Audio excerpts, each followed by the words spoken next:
আমাদের দেশের প্রধানমন্ত্রী যখন ভারতে গেলেন, আমরা দেখলাম ভারতীয় কিছু জাতীয় গণমাধ্যমে তাকে অ্যাড্রেস করা হলো। কি মন্ত্রী? কি মন্ত্রী?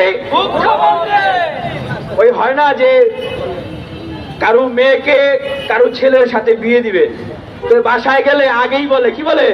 বৌমা। বিয়ের আগেই কি বলে? বৌমা। তো কি হতে যাচ্ছে সেটাকে বুঝতে পারছেন?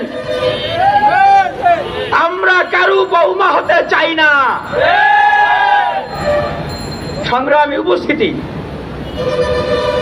এই যে আমার দেশের নদীমাতৃক বাংলাদেশ, এদেশের মানুষের জীবন জীবিকা যার উপর নির্ভর করে, যদিও আসলে এই দুর্নীতিবাজদের জীবন জীবিকা এর উপর নির্ভর করে না।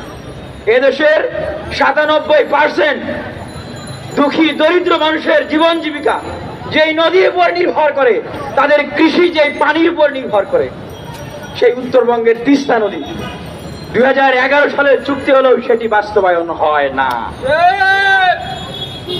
অথচ গজলডোবায় তারা আবার খাল খুঁড়ছে, যেটুকু পানীয় চুয়ে চুয়ে আসে সেটুকু পানীয় যেন আর না আসে। আপনি তো সবই দিয়ে দিলেন, কিন্তু কিছুই তো পেলেন না। করিডোর দিলেন, ট্রানজিট দিলেন, বন্দরগুলো দিয়ে দিলেন, ব্যবসাগুলো দিয়ে দিলেন এদেশের। বিনিময়ে আমরা কি পেলাম? কি পেয়েছি? ভুটান, নেপাল, বাংলাদেশ থেকে সেই যে চিকেন নেক দিয়ে যদি আমাদের যাওয়ার সুযোগ দেওয়া হতো, তাহলে আমরা ভুটান, নেপালে যেতে পারতাম। তাদের সাথে আমাদের বাণিজ্যিক, কূটনৈতিক সম্পর্ক, আমাদের অর্থনৈতিক সম্পর্কের অগ্রগতি হতো। কিন্তু সেই চিকেন নেক দিয়ে তারা আমাদেরকে তো যাওয়ার সুযোগ দিচ্ছেই না, বরং তারাও তাদের যে ভারতের পূর্ব উত্তর সংযোগ, সেই সংযোগটি তারা সেদিক দিয়ে অনিরাপদ মনে করে তারা এখন বাংলাদেশের বুক ভেদ করে রেল লাইন নিয়ে যাবে, ভুটানের দিক দিয়ে রেল লাইন নিয়ে যাবে। আরে ভাই, আমাদের এই দেশের আমরা যারা রাজনৈতিক সচেতন ব্যক্তি আছি, এই দেশের মানুষ আমরা যারা আছি, আমাদের এই বিষয়টা নিয়ে কথা বলা উচিত।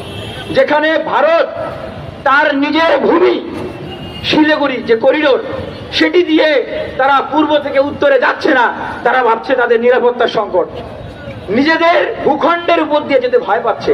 সেখানে আমরা আমাদের কলিজা ছিঁড়ে দিচ্ছি যে যাও, আমার কলিজার ভিতর দিয়ে তুমি তোমার যাতায়াত পথ নিয়ে যাও। এটি আসলে কখন হতে পারে এরকম একটি পরিস্থিতি, যখন কারো কোনো উপায় থাকে না। আমরা এদেশে ১৮ কোটি মানুষ এখন জানি এই সরকার তারা ক্ষমতায় থাকার জন্য এখানেও কাজ নেই, যা তারা করছে না।